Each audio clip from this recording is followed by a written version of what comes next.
Hello students, welcome to my YouTube channel जिसका नाम है एजुकेशनल हट। आज के इस लेक्चर में हम पढ़ने वाले हैं कॉम्बिनेशन ऑफ रेजिस्टेंस। तो चलिए स्टार्ट करते हैं आज की क्लास।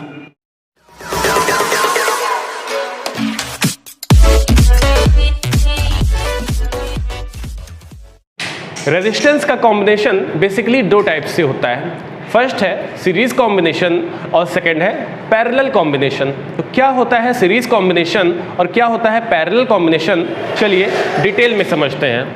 फर्स्ट है सीरीज कॉम्बिनेशन। सीरीज कॉम्बिनेशन, तो सीरीज कॉम्बिनेशन क्या होता है ये आपको समझा दे रहा हूं एक फिगर से। देखिए यहां पे एक अगर फिगर में ड्रॉ करूं, एक रेजिस्टेंस है, यहाँ पर एक और रेजिस्टेंस है और इसके बाद एक और रेजिस्टेंस। कुल मैंने 3 रेजिस्टेंस बनाए हैं और कैसे वन आफ्टर वन, एक के बाद एक रेजिस्टेंस में बनाता चला गया हूँ। अब अगर आप ध्यान से देखें तो ये पहला रेजिस्टेंस है, इसको अगर R1 कहें, इसको R2 कहें सेकेंड रेजिस्टेंस को, और थर्ड रेजिस्टेंस को अगर R3 कहें, तो ये देखिए हर एक रेजिस्टेंस के 2 टर्मिनल होते हैं। 2 टर्मिनल, एक जहाँ पे वो स्टार्ट होता है स्टार्टिंग पॉइंट उसका, और एक दूसरा होता है उसका एंडिंग पॉइंट। तो ये फर्स्ट रेजिस्टेंस, इसका स्टार्टिंग पॉइंट ये, तो इसका ये फर्स्ट टर्मिनल हुआ, और जहाँ पे ख़त्म हो रहा है इसका ये सेकंड टर्मिनल। इसी तरह सेकंड रेजिस्टेंस जो कि R2 है, इसका इधर जहाँ पे ख़त्म हुआ ये फर्स्ट टर्मिनल और इधर वाला सेकंड टर्मिनल। और सेम इसी तरह रेजिस्टेंस R3 का इस साइड होगा फर्स्ट टर्मिनल और सेकंड टर्मिनल इधर। तो इस तरह से आपको दिख रहा होगा कि किसी भी एक रेजिस्टेंस की अगर हम बात करें, मान लेते हैं R2 की बात करें, तो R2 का फर्स्ट टर्मिनल ये है जो कि किससे कनेक्ट है, इसके जस्ट पहले आने वाले R1 वाले से सेकेंड टर्मिनल से कनेक्ट है। तो R2 का फर्स्ट टर्मिनल कनेक्ट है R1 के सेकेंड टर्मिनल से। तो इस तरह का कॉम्बिनेशन कहलाता है सीरीज कॉम्बिनेशन। तो अगर 2 या 2 से ज़्यादा रेजिस्टेंस एक साथ कुछ इस तरह से जुड़े हैं कि किसी एक रेजिस्टेंस का फर्स्ट टर्मिनल उसके जस्ट पहले आने वाले रेजिस्टेंस के सेकंड टर्मिनल के साथ कनेक्टेड है, तो इस तरह का कॉम्बिनेशन कहलाता है series combination. If 2 or more resistance are connected in such a way, if first terminal of a resistance is connected with the second terminal of the other resistance which comes before it, then this type of combination is called series combination।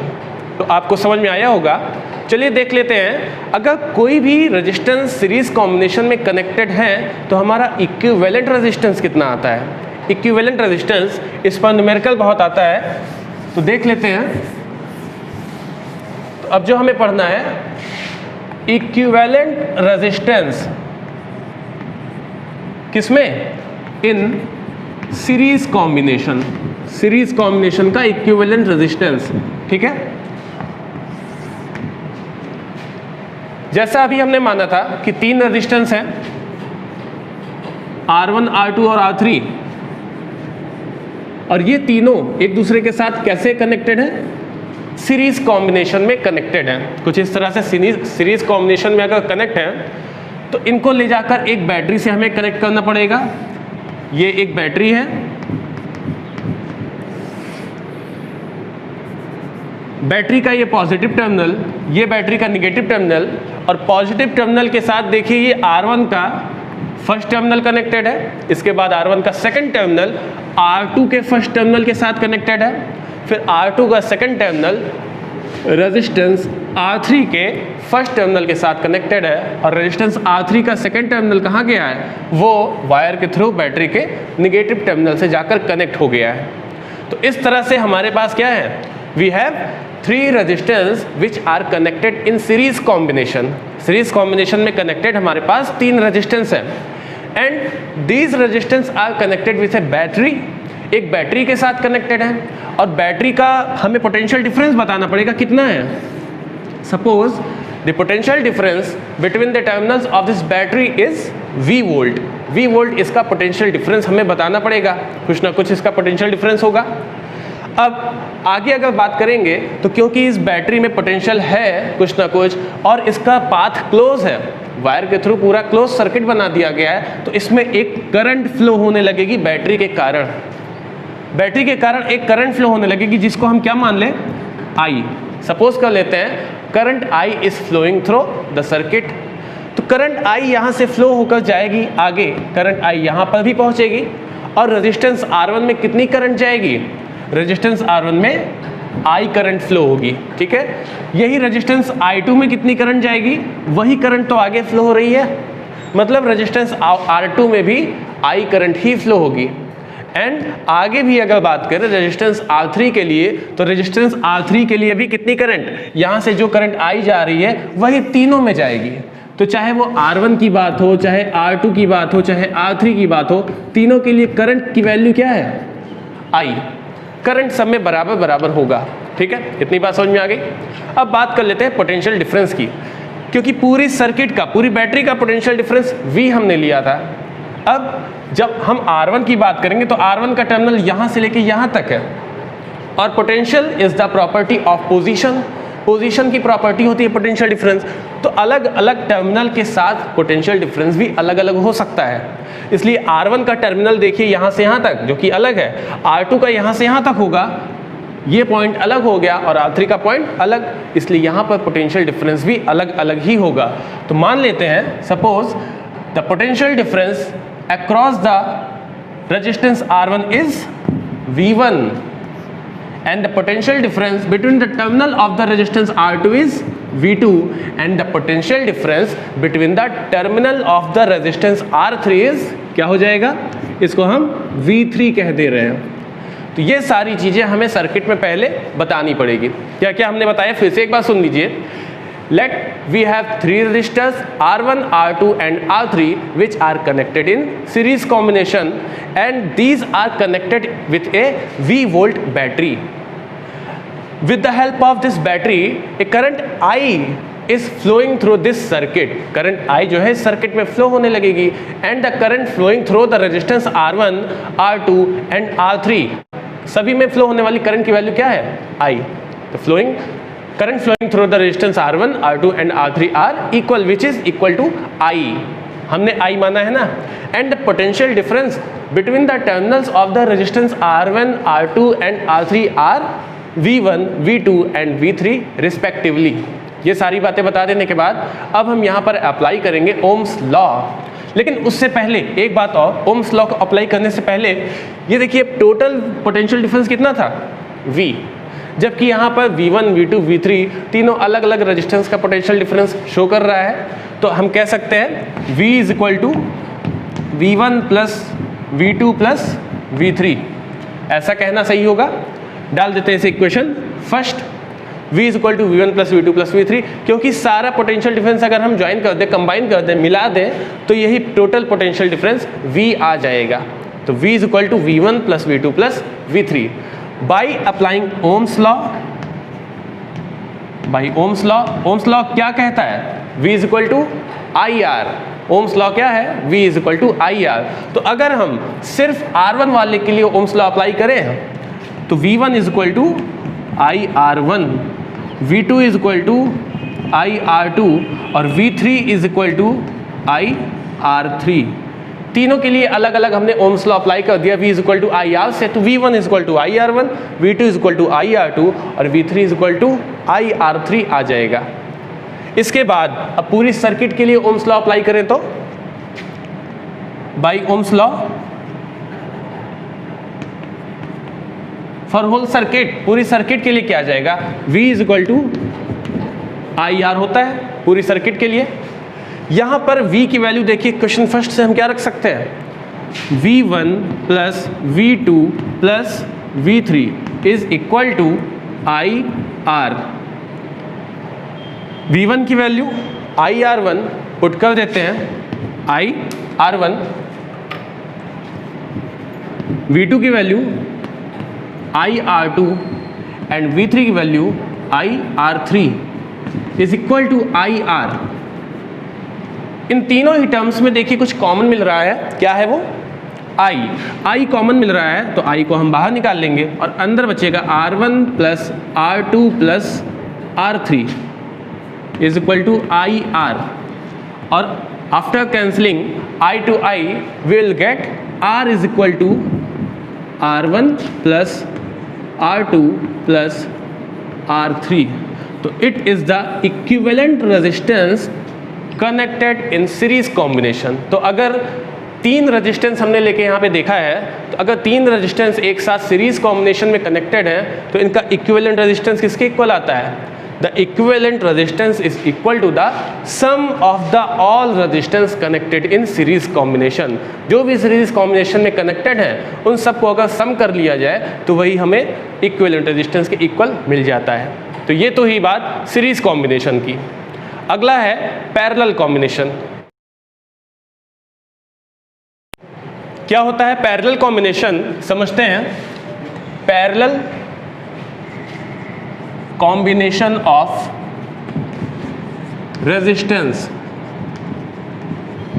Parallel combination of resistance, इसमें दो या दो से ज़्यादा resistance अगर कुछ इस तरह से कनेक्ट होते हैं कि सभी रेजिस्टेंस का फर्स्ट टर्मिनल एक साथ कनेक्ट होता है और सभी ही रेजिस्टेंस का सेकंड टर्मिनल वो सारा एक साथ किसी दूसरे पॉइंट पर जाके कनेक्ट होता है, तो इस तरह के कॉम्बिनेशन को हम पैरेलल कॉम्बिनेशन कहते हैं। फिगर से समझते हैं। Suppose we have first resistance R1, ये R1 है हमारे पास पहला रेजिस्टेंस, R2 एक दूसरा रेजिस्टेंस है और R3 ये तीसरा रेजिस्टेंस है।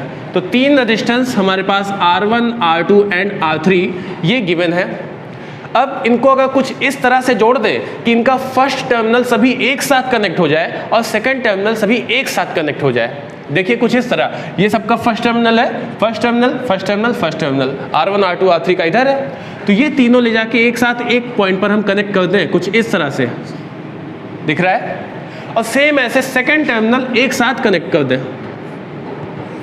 किसी एक दूसरे पॉइंट पर, तो इस तरह का कॉम्बिनेशन क्या कहलाएगा? Parallel combination. इससे पहले जो आपने सीरीज में पढ़ा था उसमें क्या था? एक रेजिस्टेंस का फर्स्ट टर्मिनल उसके जस्ट पहले आने वाले रेजिस्टेंस के सेकंड टर्मिनल के साथ कनेक्टेड होता था। मतलब फर्स्ट वाला कनेक्ट होता था सेकंड के साथ, फिर अगले का सेकंड वाला कनेक्ट होता था अगले वाले के फर्स्ट के साथ, कुछ इस तरह से चलता था, मतलब 1 by 1। अब इसमें क्या है? इसमें सारे रेजिस्टेंस का फर्स्ट टर्मिनल एक साथ एक पॉइंट पर कनेक्ट हो रहा है और सारे रेजिस्टेंस का सेकंड टर्मिनल जो दूसरा वाला टर्मिनल है वो भी एक साथ लेकिन किसी दूसरे पॉइंट पर कनेक्ट हो रहा है। तो इस तरह का कॉम्बिनेशन कहलाता है पैरेलल कॉम्बिनेशन। समझ में आया होगा? तो पैरेलल कॉम्बिनेशन क्या हुआ? If we have two or more resistance connected in such a way that the first terminal of all resistance are connected at a single point and the second terminal of all resistance are connected at a single other point, दूसरे single point पर जाके connect होगा, then this type of combination is called resistance in parallel combination. समझ में आया होगा? चलिए अब बात कर लेते हैं इसे हम इक्विवेलेंट रेजिस्टेंस की। इक्विवेलेंट रेजिस्टेंस मतलब टोटल रेजिस्टेंस। इक्विवेलेंट रेजिस्टेंस कि अगर हमें कुछ रेजिस्टेंस दिए हुए हैं और वो अगर पैरेलल में कनेक्टेड है, कुछ रेजिस्टेंस हमें गिवन है वो पैरेलल में कनेक्टेड है, तो पूरी सर्किट का हमें टोटल रेजिस्टेंस कैसे निकालेंगे, हम इक्विवेलेंट रेजिस्टेंस कैसे निकालेंगे वो हम समझने चल रहे हैं। जैसे सीरीज का भी आपने देखा था, सेम उसी तरह इक्विवेलेंट रेजिस्टेंस पैरेलल के लिए हम कैसे निकालेंगे, आइए देखते हैं। तो सबसे पहले तो इसे एक बैटरी से कनेक्ट करना पड़ेगा। एक बैटरी से यहाँ पे कनेक्ट कर दे रहे हैं। ये एक V वोल्ट की हमने बैटरी ले ली है, मतलब ऐसी बैटरी जिसका पोटेंशियल डिफरेंस कितना है, V। जैसा कि सीरीज कॉम्बिनेशन के लिए किया था, तो लैंग्वेज तो सेम वैसे ही स्टार्ट करेंगे। क्या कहेंगे? Let we have 3 resistors R1, R2 and R3 which are connected in parallel combination and a battery is connected with these resistor of V volt. एक बैटरी भी तो कनेक्ट है इनसे, जो कि कितने वोल्ट की है, V वोल्ट की, मतलब इनका पोटेंशियल डिफरेंस V वोल्ट का है। ठीक है। अब due to this battery a current starts flowing in this circuit and this current is I। एक करंट इसमें फ्लो होने लगेगी और इस करंट की वैल्यू हम I ले लेते हैं। देखिए ये करंट I यहाँ से फ्लो होकर यहाँ जाएगी I और यहाँ तक भी जाएगी। अब यहाँ के बाद देखिए यहाँ पे आगे बढ़ने के लिए अब 3 रास्ते हैं। वो ये करंट जो है रेजिस्टेंस R1 में जाएगी या R2 में जाएगी या R3 में जाएगी। क्या कहेंगे आप? हो सकता है तीनों में जाए। अब कितनी कितनी जाएगी ये तो हमें पता नहीं है, इसलिए तीनों में हम अलग अलग अपने हिसाब से डिवाइड कर दे रहे हैं। R1 में जितनी गई उसको हमने कह दिया, मान लिया R1 I1, R2 में जितनी गई उसको हमने कह दिया I2 and R3 is I3।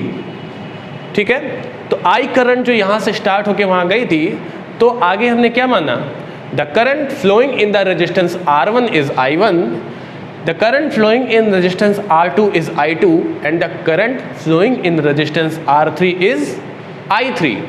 तो ये तीनों करंट की वैल्यू हो गई जो अलग अलग रेजिस्टेंस पे फ्लो हो रही है। अब देखिए यही करंट जब आगे बढ़ेगी, I1 यहाँ से, I2 यहाँ से और I3 यहाँ से निकलेगी और तीनों फिर भी तो कंबाइन हो जाएगी, और फिर कंबाइन होने के बाद क्या दे देगी, आई करंट। मतलब पूरी सर्किट में आई करंट ही फ्लो हो रहा है। लेकिन अगर अलग अलग रेजिस्टेंस की बात करें तो इस रेजिस्टेंस में I1, इसमें I2, इसमें I3 करंट फ्लो हो रही है। ये हमारे कहने का मतलब है, जो कि इस फिगर में आपको समझ में आ रहा होगा। अब यहाँ से आप देखिए पूरी करंट कैसे मिली, ये तीनों करंट I1, I2, I3 को मिला देने पर तीनों का कॉम्बिनेशन है। इसका मतलब हम फिगर से क्या लिख सकते हैं, पैरेलल कॉम्बिनेशन में अगर कनेक्ट होगा तो I इज इक्वल टू लिख सकते हैं I1 plus I2 plus I3। ठीक है, क्योंकि तीनों में करंट अलग अलग फ्लो होगी, I1, I2, I3, और तीनों मिलकर I के इक्वल हो जाएगा। तो हम ये लिख सकते हैं I is equal to I1 plus I2 plus I3। अब बात करते हैं पोटेंशियल डिफरेंस की।